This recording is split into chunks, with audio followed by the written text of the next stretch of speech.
ನಿನ್ನೆಯ ಪ್ರತಿಭಟನೆ ಸಂದರ್ಭದಲ್ಲಿ ಮಹಿಳಾ ಪೇದೆ ಮೇಲೆ ಕಲ್ಲೆಸೆತ ಆಗಿದೆ. ಕಡಬಗೆರೆ ಬಳಿ ನಿನ್ನೆ ಕಲ್ಲು ತೂರಾಟದ ವೇಳೆ ನಡೆದಿರೋ ಘಟನೆ ಇದು. ಬಂದೋಬಸ್ತ್ಗೆ ನಿಯೋಜನೆಗೊಂಡಿದ್ರು ಪೇದೆ ರೇಖಾ ಅಂತನ್ಬಿಟ್ಟು. ಪಾಪ ಗಾಯಾಳು ರೇಖಾಗೆ 6 ಹೊಲಿಗೆಯನ್ನು ಹಾಕಿದಾರಂತೆ ವೈದ್ಯರು. ಅಂದರೆ ತಲೆಗೆ ತೀವ್ರತರವಾಗಿ ಪೆಟ್ಟು ಬಿದ್ದಿದೆ ಅಂತ ಅನ್ಸುತ್ತೆ. ಬಟ್ ಗ್ರಾಮಸ್ಥರು ಕೂಡ ಸ್ವಲ್ಪ ಸಂಯಮ ಕಾಪಾಡ್ಕೋಬೇಕು. ಪೊಲೀಸರ ಜೊತೆ ನಾವು ಘರ್ಷಣೆಗಿಳಿತೀವಿ ಅಂತ ಹೋಗಿ ಕಲ್ಲೆಸೆದು ಕಲ್ಲು ತೂರಾಟ ಮಾಡಿ ಇವೆಲ್ಲ ಮಾಡಿರ್ತಕ್ಕಂಥ ತಪ್ಪು. ಆ್ಯಕ್ಚುಲಿ ಪೊಲೀಸರು ಇದನ್ನೇ ಗಂಭೀರವಾಗಿ ತೊಗೊಂಡು FIR ಮಾಡ್ತೀನಿ ಅಂತಂದರೆ ಒಂದಷ್ಟು ಜನ ಒಳಗೆ ಹೋಗಬೇಕಾಗತ್ತೆ. ಸೊ ಹಾಗಾಗಿ ಒಟ್ಟಾರೆ ನೆನ್ನೆ ಪರಿಸ್ಥಿತಿ ಅಂತೂ ವಿಕೋಪಕ್ಕೆ ಹೋಗಿದ್ದು ನಿಜ.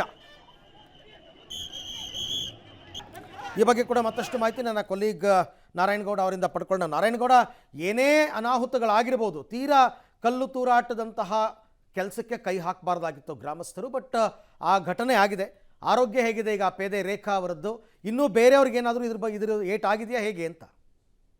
ಅರವಿಂದ್, ಹೌದು. ಅಂತಂದರೆ ಬೆಳಿಗ್ಗೆಯಿಂದ ಸಂಜೆ 5:30 6 ಗಂಟೆ ತನಕ ಕೂಡ ಪ್ರತಿಭಟನಾಕಾರರು ಪ್ರತಿಭಟನೆ ಮಾಡಿದ್ದಂಥದ್ದು. ಅವರು ನಾವು ಮೃತದೇಹನ ಮರಣೋತ್ತರ ಪರೀಕ್ಷೆಗೆ ಕೊಡಲ್ಲ ಅಂತ. ಆದರೆ ಯಾವಾಗ ಪೊಲೀಸರು ಆ ಪೊಲೀಸ್ ಬಲ ಪ್ರಯೋಗದ ಮೂಲಕ ಮೃತದೇಹನ ಸಾಗಾಟಕ್ಕೆ ಪ್ರಯತ್ನ ಮಾಡಿದ್ರು, ಆಗ ಅಲ್ಲಿದ್ದಂಥ ಹೋರಾಟಗಾರರು ಕೂಡ ಒಂದು ರೀತಿ ರೊಚ್ಚಿಗೆದ್ದಿದ್ದಂಥದ್ದು. ಯಾಕೆಂತಂದರೆ ಪ್ರತಿ ಸರಿನೂ ನೀವು ಇದೇ ಹೇಳುವಂಥದ್ದು ಮತ್ತು ಇದೇ ರೀತಿ ಶವ ತಗೊಂಡೋಗ್ತೀರಾ, ನಮ್ಮ ಸಮಸ್ಯೆಗೆ ಪರಿಹಾರ ಇಲ್ಲ ಅಂತ.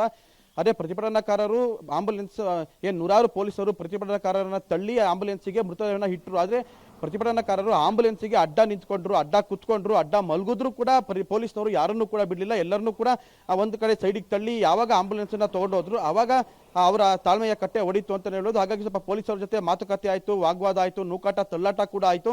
ಆದರೆ ಪೊಲೀಸರು ಯಾವಾಗ ಅಲ್ಲಿ ಇದ್ದಂಥ ಒಂದು 2-3 ಜನನ ಅರೆಸ್ಟ್ ಮಾಡೋಕ್ಕೆ ಮುಂದಂಥ ಸಂದರ್ಭದಲ್ಲಿ ಮತ್ತಷ್ಟು ನಾವೊಂದು ವಿಜುವಲ್ಸ್ ನೋಡ್ಬೋದು. ಅವರು ಒಂದು ಪೊಲೀಸ್ ಜೀಪನ್ನೇ ಪಲ್ಟಿ ಮಾಡುವಂಥ ಒಂದು ಪ್ರಯತ್ನ ಮಾಡ್ತಾರೆ. ಅದರಲ್ಲಿ ಹೋರಾಟಗಾರರನ್ನ ತುಂಬಿಕೊಂಡ್ರು ಅನ್ನೋ ಕಾರಣಕ್ಕೆ ಅವರು ಪೊಲೀಸ್ ಜೀಪಿಗೆ ಅಡ್ಡ ಬಂದಿರುವಂಥದ್ದು, ಅಡ್ಡ ಕೂತಿರುವಂಥದ್ದು ಮತ್ತೆ ತಳ್ಳುವಂಥ ಯಾವ ಪ್ರಯತ್ನ ಮಾಡಿದ್ರು ಆಗ ಪೊಲೀಸರು ಅನಿವಾರ್ಯವಾಗಿ, ಯಾಕೆಂದರೆ ಇದು ಸಂಜೆ ಕತ್ಲಾಗ್ತಾ ಇರುವಂಥ ಟೈಮು, ಮತ್ತಷ್ಟು ವಿಕೋಪಕ್ಕೆ ಹೋಗುತ್ತೆ ಅನ್ನೋ ನಿಟ್ಟಿನಲ್ಲಿ ಪೊಲೀಸರು ಯಾವಾಗ ಲಾಠಿ ಬೀಸಿದ್ರು ಆಗ ಆ ಸುತ್ತಮುತ್ತ ಪ್ರದೇಶಗಳಲ್ಲಿ ಇದ್ದಂಥ ಮಾಡಿ ಮೇಲೆ ಇದ್ದಂಥವ್ರು ಮತ್ತೆ ಕೆಳಗಡೆ ಇದ್ದಂಥವ್ರು ಕಲ್ಲು ತೂರಾಟ ನಡೆಸಿರುವಂಥದ್ದು. ಅದರಲ್ಲಿ ಒಂದು 2 ಪೊಲೀಸರಿಗೂ ಕೂಡ ಗಾಯ ಆಗಿರುವಂಥದ್ದು. ಒಬ್ಬರು ಮಹಿಳಾ ಪೇದೆ ಚಿಕ್ಕಮಂಗ್ಳೂರಿನಲ್ಲಿ ಡ್ಯೂಟಿ ಮಾಡುವಂಥವ್ರು ಡ್ಯೂಟಿಗೆ ಆಗ್ತಾಗ ಅವರಿಗೆ ಕಿವಿಗೆ ಗಂಭೀರವಾದಂಥ ಗಾಯ ಆಗುತ್ತೆ. 6 ಹೊಲಿಗೆ ಹಾಕುವಂಥ ಒಂದು ಮಟ್ಟಕ್ಕೆ ಕಲ್ಲು ಬಿದ್ದಿರುವಂಥದ್ದು. ಮತ್ತೆ ಸಾರ್ವಜನಿಕರು ಕೂಡ ಕಲ್ಲು ಬಿದ್ದು ಹಣೆ ಎಲ್ಲ ಗಾಯ ಆಗಿರುವಂಥದ್ದು. ಆದರೆ ಯಾವಾಗ ಅಲ್ಲಿದ್ದಂಥ ಸ್ಥಳೀಯ ಯುವಕರು ಕೂಡ ಕಲ್ಲು ತೂರಾಟ ನಡೆಸಿದ್ರು ಆಗ ಅನಿವಾರ್ಯವಾಗಿ ಪೊಲೀಸ್ನವರು ಪರಿಸ್ಥಿತಿಯನ್ನು ನಿಯಂತ್ರಣ ಮಾಡೋದಕ್ಕೋಸ್ಕರ ಲಾಠಿ ಚಾರ್ಜ್ ಮಾಡೋದು ಕೂಡ ಅವರಿಗೆ ಅನಿವಾರ್ಯ ಆಗಿತ್ತು. ಅರವಿಂದ್, ಥ್ಯಾಂಕ್ ಯು ನಾರಾಯಣಗೌಡ, ತಮ್ಮ ಎಲ್ಲ ಮಾಹಿತಿಗಾಗಿ ಧನ್ಯವಾದ. ಸೊ ಇವತ್ತು ಶಾಂತಿಯುತವಾಗಿ ಬಂದಾದರೆ ಪರವಾಗಿಲ್ಲ, ಮತ್ತೆ ಏನಾದರೂ ಪ್ರತಿಭಟನೆ ಅಂತ ಕೂತ್ರೆ ಸ್ವಲ್ಪ ಬಂದೋಬಸ್ತ್ ಹೆಚ್ಚಿನ ಸಂಖ್ಯೆಯಲ್ಲಿ ಮಾಡ್ಕೋಬೇಕಾಗುತ್ತೆ.